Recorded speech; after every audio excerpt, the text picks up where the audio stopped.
కడుపు కాల్చుకొని అన్న కట్లెట్ చేసుకొని అన్న తెచ్చి పెట్టుకున్నా కూడా ఏమంటారు అబ్బా ఇల్లు ఇన్ని డబ్బులు కాబట్టి మేకలు గొర్రెలు అవి ఇవి కోళ్ళు అంటున్నా అని ఇక కొట్టాట ఇక 3 రోజులు అయితే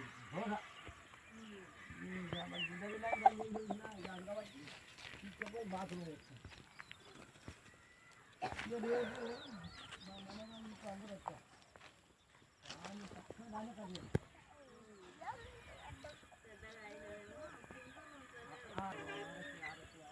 గుడ్డ